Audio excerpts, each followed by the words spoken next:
I feel like there's so much pressure to have this like life-changing experience. Like the amount of people that said to us before we went, like, make the most of it, like you'll have the time of your life. To go to uni and to like not have those feelings and to sit there thinking like, why aren't I having the same experience as everyone else? We would have really benefited from one of these videos.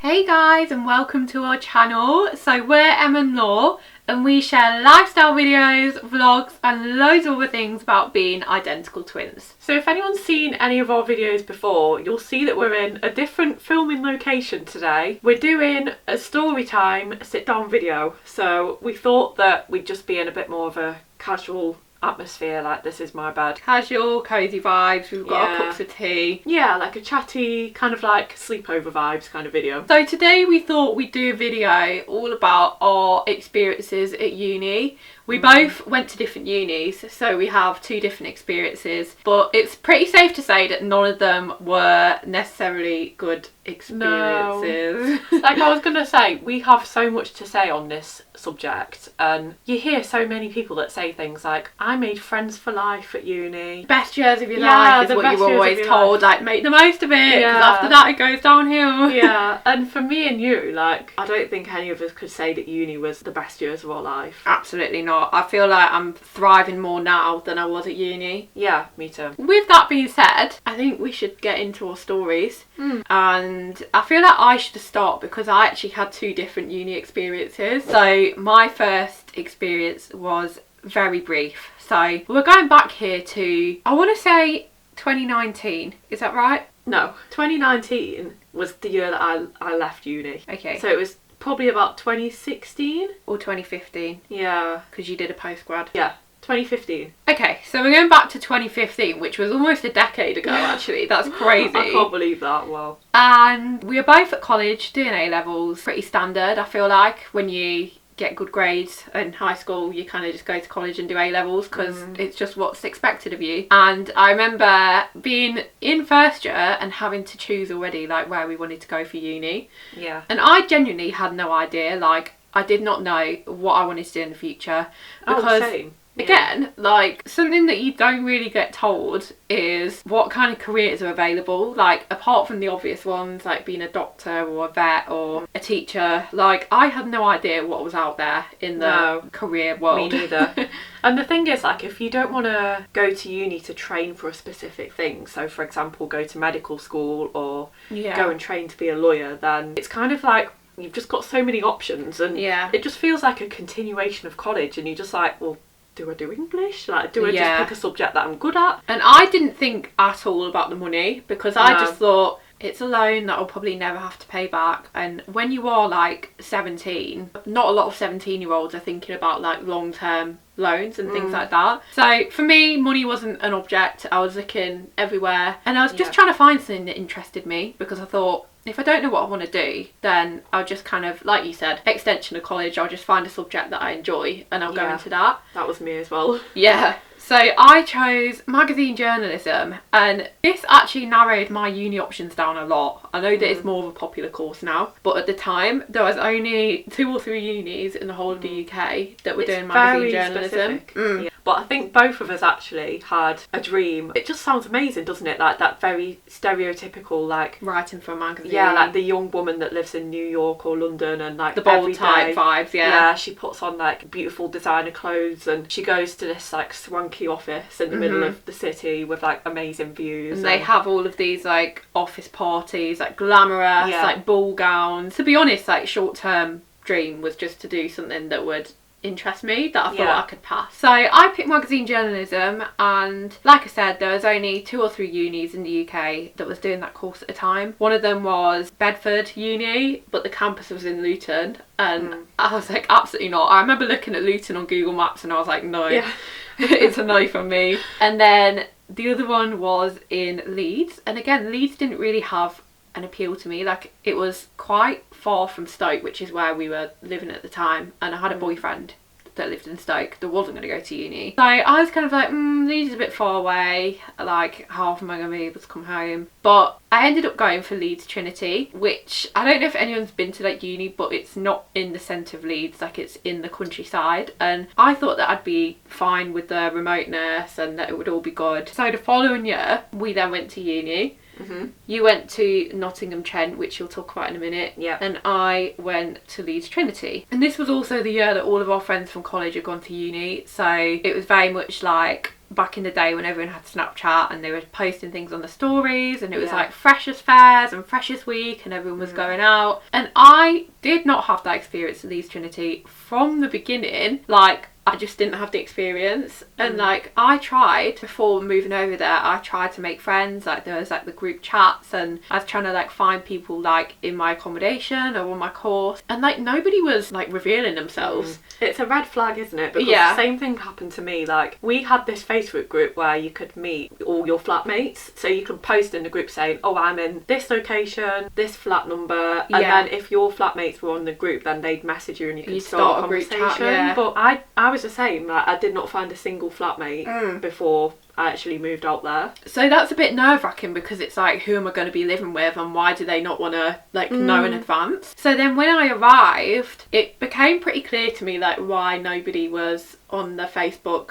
like chats and stuff, is because like nobody really wanted that uni experience that I'd been anticipating, like going out with your flatmates. And I don't know if it's because the uni was like based in the countryside, so there was a lot of like homebodies. There was a girl who, she was lovely, but I barely saw her. Like she actually lived in Leeds, and on the first night of Freshers Week, when we were supposed to be like meeting everyone, she went for a meal with a family. So she said hi and bye, and then you she have was to gone. question that though, like like I do understand it, but also like it was her parents' job to be saying, actually, we're not going to have a meal out together, we're going to leave you to make friends. It's literally the first day of Freshers, and like these are the people you're going to be living with all year. So yeah, there was her, and then there was two boys who had already made friends with some other people from another flat, which again is like quite a common experience. So they were again like hi and bye, didn't invite me or the other girl. They just kind of like came in, dumped their stuff down and then left. So they were gone for the first night. So that left one other girl, and she was nice, but you know when like you meet someone and you're like, we don't have anything in common. It was just one of those. Like I remember me and her were sat on the sofa, and we were like very aware that the evening was approaching, and we could hear like other flats like music playing, like getting ready to go out and stuff. And it's like a very isolating feeling, like when you feel like you're the only person that's like not having that fun, and it's like not even like through the fault of your own. Oh, that's like the worst kind of FOMO as well, because you can literally hear everything going on in the other flats.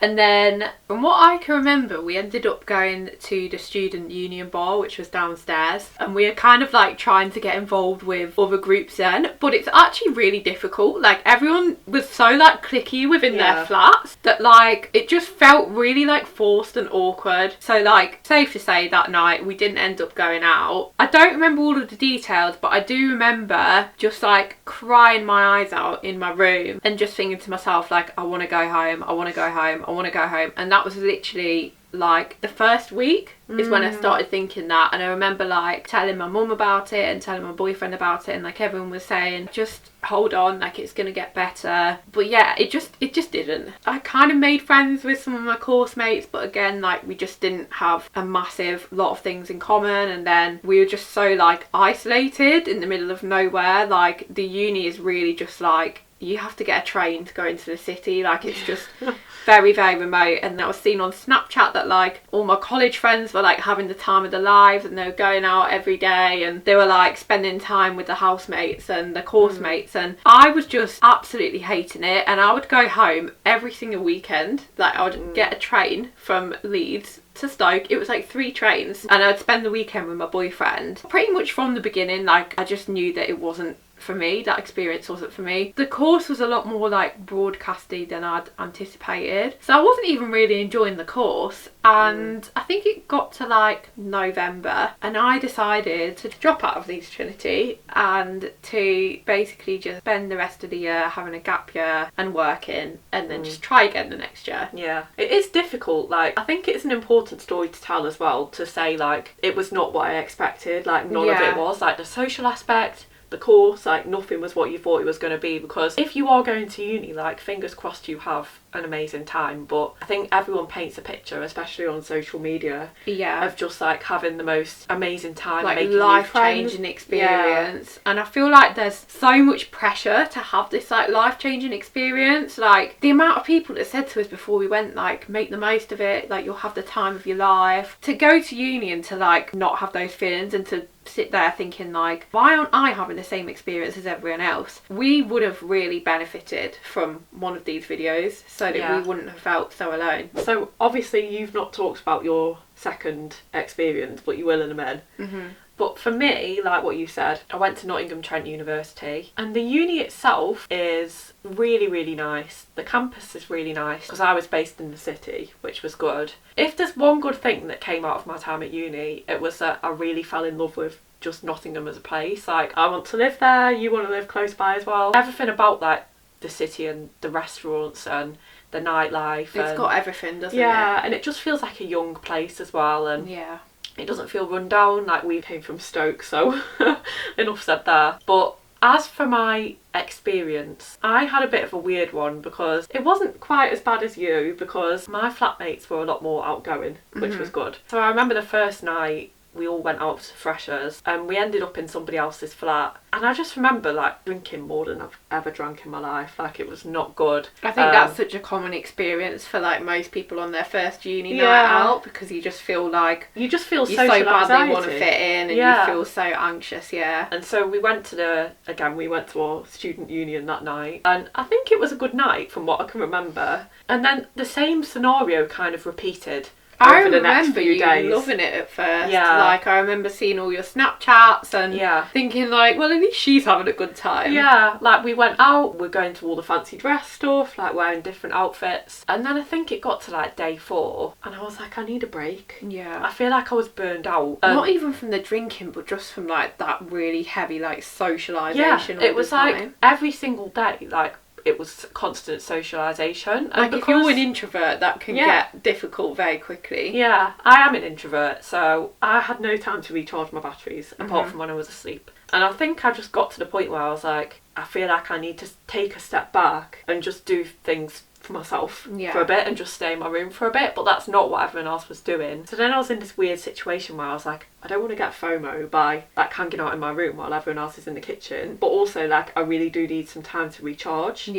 But then I think it was literally like less than 2 weeks into freshers. I think by that point we'd like had an introduction to our course as well, so like I'd met some of my course friends, and I got ill, and I thought it was freshers flu, because freshers flu is like a really common thing to get. So I was like, oh, I had like flu symptoms. I was like, I think I must just be getting that, but it didn't go away. And then about 4 days later I called NHS 111 because every time I stood up I felt really dizzy and really sick, and I wasn't able to eat a lot and stuff. And then, long story short, apparently I'd overdosed on paracetamol by mistake, because I've been taking it like back to back, like every 4 hours, even overnight, and you need a break. And so they said, oh, you need to go to A&E just in case. So I went to A&E. Which is lucky that you did, to be honest. They did some tests and stuff, and they said, oh, you've got a kidney infection, you need to stay in. And I was just like, I did not expect that. And obviously that then meant that I had to spend, I think I spent like 4 nights in hospital. And everything changed while I was away. I feel like my flatmates all just bonded, like... Yeah, because that's a very, like, important time to be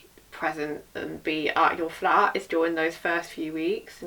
So yeah, when I came back, the 2 girls who I'd been friends with had kind of done the thing that girls sometimes do, where they suddenly become like really pally, and they were like hanging out in each other's rooms, and like no one was inviting me, and I felt like I don't just want to like force your way in. Exactly. So I felt like I kind of lost them by that point. And it was the same with the guys. Like, one of the guys got a girlfriend and he was off, and then 2 of the other guys made friends with another flat and they were going out together, and I just felt like I kind of got lost. And it was a really weird feeling because, like what I said before, like I actually wanted to be able to step back and like recharge my batteries and not be constantly socialising. But I also felt the pressure of doing so.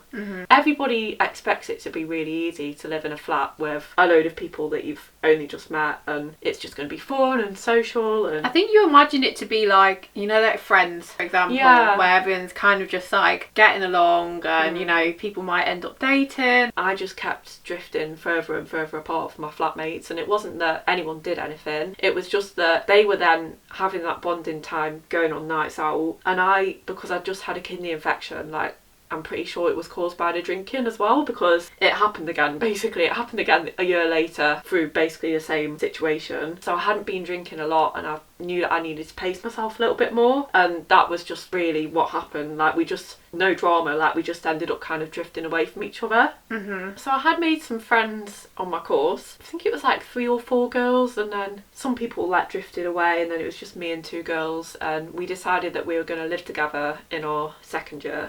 Because this is something as well, you have to decide really early. Oh yeah, within a few months. Most people go to uni like middle of September, and then by middle of October you have to be deciding where you want to live the following year. Yeah. Because basically if you don't decide straight away, then you're kind of left with like the crap houses and all ones. So you have 1 month to decide who you want to live with and where you want to live. Like, honestly, it's surreal. I know a lot of people that ended up living in like massive houses with like 10 bedrooms, had a big group of them, but for me, like, I actually preferred just to live with a couple of girls. Yeah, that a massive house is like honestly my worst nightmare. Yeah, like sharing a bathroom with so many people, like just no. So yeah, we moved in, all was fine, but there was a bit of a drama, and I don't like drama. It's just what happened. Like, it wasn't something that I could help. So my boyfriend at the time, Brad, he's now my husband. Yeah. He was working in Birmingham, and he had his own place in Birmingham, and he would occasionally, we had this thing where every other weekend he would come down to me and spend the weekend with me, and then I would go to Birmingham and spend the weekend with him. And then a few nights of the week as well, if he was feeling up for the drive, he'd drive down after work, stay overnight, and then leave at like 5 in the morning and go back to work. And one of my flatmates was not happy about this, but I didn't know that until she came into my room one day and she said, Brad needs to start paying rent. And I was just like, okay, because I didn't want to say no, like, but she had this whole argument prepared. Like, it was literally like we were in debate class. Like, she came in and she had a whole reel of things that she was like, he's using the oven, he's using the shower, he's here 3 times a week, blah blah blah. Like, she had so many things, and I just thought, this is a bit awkward, but I just said yes so that she could leave and I could process what she'd said. Yeah. And then I told Brad later, and he was like, well, I don't want to pay rent because I'm not really here enough. Like, I'm happy to contribute to the food, for example. Like, I can buy bread and milk and things that everybody needs. And I think we had a flat group chat, so we shared it on the group chat, and I think she replied saying like, oh no thank you, I only eat chicken and drink water. So we were just like, okay. Okay then. Just a diet of chicken and water. Yeah, which wasn't true because I lived with her, but you know, she obviously didn't like that solution. It all accumulated in a very big argument because I've been trying to avoid her for ages because I was like, I do not want to have this conversation and basically say no. I feel like the animosity as well, like, she's obviously feeling a certain type of way about this, and like, she's obviously got a lot of feelings towards it, and you just don't want to be around that bad energy. Yeah, but anyway, I had to go into the kitchen one night to cook some food, and she messaged in the group chat saying, we're having a flat meeting this evening, and I was like, oh god. It did all kick off because I basically said no, and then she said yes, and then I think because like the emotions hadn't been released, like we both just battled it out like there and then. And everyone will have their own opinions about this and about whether the boy should be paying rent, but the way that I see it is, if it's your friend, which I mean you guys were apparently friends up until that point, then for me personally it's not something that I would ask of a friend, because your bills were included, weren't they, anyway, so it didn't really matter how much like water or electricity he was using. So really, within your room that you're paying for, like, you can technically have like however many people you want in there. He wasn't a messy flatmate, he wasn't dirty, and like, he wasn't there all day as well, like he was working. It was just literally overnight. Coming over overnight to sleep, sometimes have a shower. And I personally think if it was my friend, I would have no problem at all with them having their boyfriend staying around, because like, how does it concern her in any way? Like, it's making you happy. I'd understand it if Brad actually didn't have a place to live and he was basically just leeching off us and he was just living with us. But he had his own place in Birmingham. He was just coming to see me because he wanted to see me. I think it would be a different scenario if you guys were all just kind of strangers, like living together in a house. But the fact of the matter is, you were supposed to be friends, and I just don't think that's how you would treat a friend, to be honest. It was very much like a business kind of approach to the situation that was just seemed to not take into consideration my feelings. But anyway, because of the whole, you have to like sign your lease for the next year very quickly. We'd already signed the lease for the next year. For the third year. Yeah. So I was like, I can't live with these people anymore. So I went out and found my own flat. And so at one point I actually had 2 agreements for living with them and having my own flat. And I had to go out of my own way to find someone that would take my place in this flat, which was, as you can imagine, incredibly awkward because I had to show them around in this flat and tell them like, everybody's so nice and welcoming here. I did not tell the full story.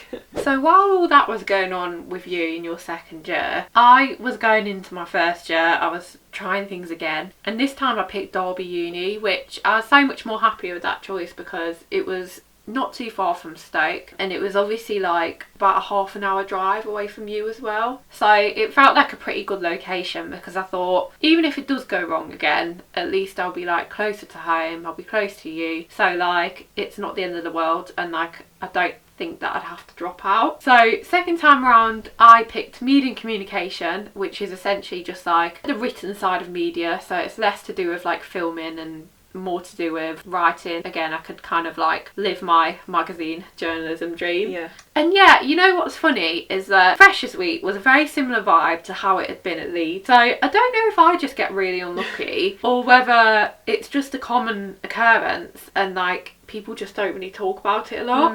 Potentially. Because I kind of had like very similar flat rates in the way of like, one of them had already made friends with like people from another building. It wasn't even from our flat, it was like a complete other accommodation. So yeah, she was in and out, and there was never the offer of like, do you guys want to come with? It was like, I'm going, you guys do whatever you want to do. And then there was another guy who lived in Nottingham actually, and on his first night he went out in Nottingham with his friends from home. I mean, he clearly knew, like he could have given you guys the heads up that Nottingham is a bad place to go to Derby. Or at least offered to take us with him. Yeah. And then a couple of others were a little bit like shy, you know, and they're massively introverted and they just don't leave their bedroom. It was like that kind of vibe. And again, it was just me and one other person called Joe, who luckily me and him did get along quite well. So the difference was that I had Joe this time, so even though it was me and him, and you still face all those same struggles of like trying to get in with other flats and stuff, like it is difficult because it feels like everyone's already got this really close bond. But it was nice to have Joe and to kind of like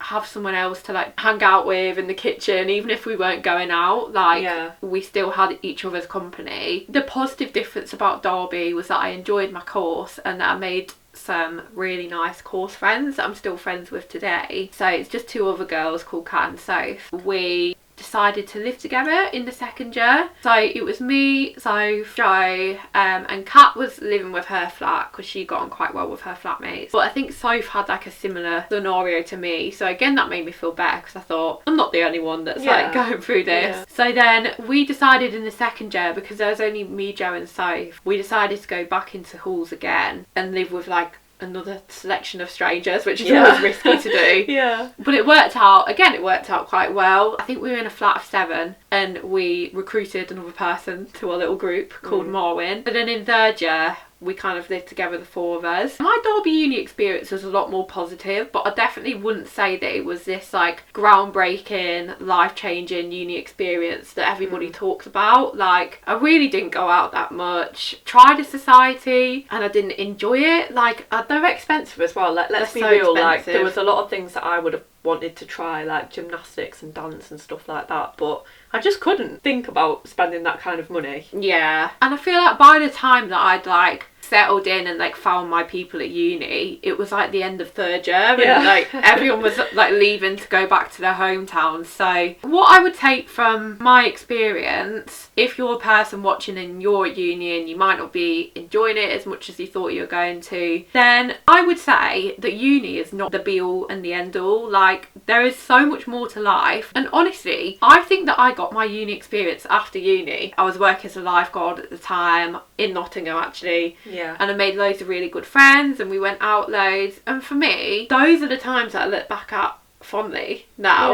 That's good. Now that I'm like living with my boyfriend and like completely different stage of my life. So I just think if you're not getting that uni experience that you expect, it doesn't mean that you're never gonna have good experiences and good friends and stuff in the future. It just might not be the right time. And also good experiences can still be sprinkled into like a pretty mundane time on the whole, because like we did have some good nights out at uni, like because we were so close. Like we'd sometimes go out in Nottingham together or in Derby. There was one point where I made this friend called Nicole, and she was like such a party animal, and we just had so much fun. We had some good nights with Nicole. Like we went out so much, and actually that was when I got my second kidney infection. There's so many memories that I look back on fondly, but on the whole I think for me there was nothing really special. Like I did end up moving into my own flat for third year and for my masters, and that was amazing. Like just having my own studio apartment, it was bigger than anywhere I'd ever lived before. Just a bedroom and a kitchen and a bathroom. The feeling as well, like when you've gone from having to share your kitchen, and there's always a messy person, like even when you choose who you live with, there's always that one person that leaves their stuff in the sink. You've had some right nightmares, didn't you, with like maggots in the bin and stuff. I mean that's just a whole other story.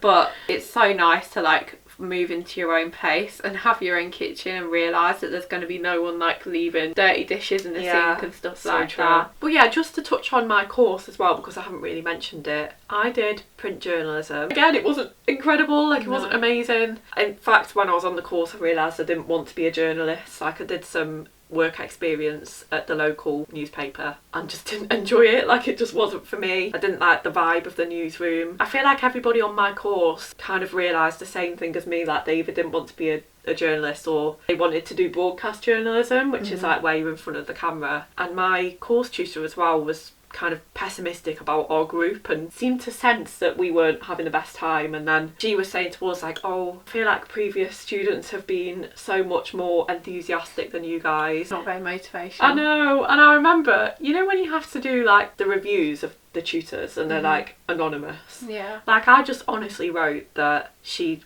had been quite pessimistic, and I remember that she actually shouted at the class and said someone wrote a review about me saying that I've been a pessimistic tutor, and it's like, this is the exact opposite of what you're supposed to be doing right now. Taking away from our uni experiences and also like the qualifications that we got out of it, looking back at it, like I mean I would never live life with regrets. I don't regret anything because it's like put me on the path that I'm on now. Exactly. But I don't think that uni is necessarily an essential experience, like especially nowadays. The only thing really that we got out of it was moving to a new city, living by ourselves and being independent and having the time to figure out what you want to do next. Like if uni gave me anything, it was time. Yeah, that's so true. Like we both got degrees out of it, but we've not, I mean I can only speak for myself, I've not been asked to show my degree. No, me neither. Like at all. Like it's all about experience over and talent. Now we're both copywriters, aren't we? So like it's a writing career, but you don't need media or journalism necessarily. Not. Yeah, you could get the exact same career from going down the apprenticeship route, and you could probably have worked your way up further by now and have no debt. All in all, uni was an experience that we had, and we wouldn't take back any experiences that we've had in our life, and it's given us, you know, stories to tell. This is basically just like the tip of the iceberg. Like we have so many other stories that we could tell from our time at uni. Like funny night out stories. So like if you want to hear them, then let us know, because we can always make more videos, can't we? And if you enjoyed this video, please do subscribe to our channel, give the video a thumbs up, and we'll talk to you in our next video. Bye. Now I realize it was always supposed to be.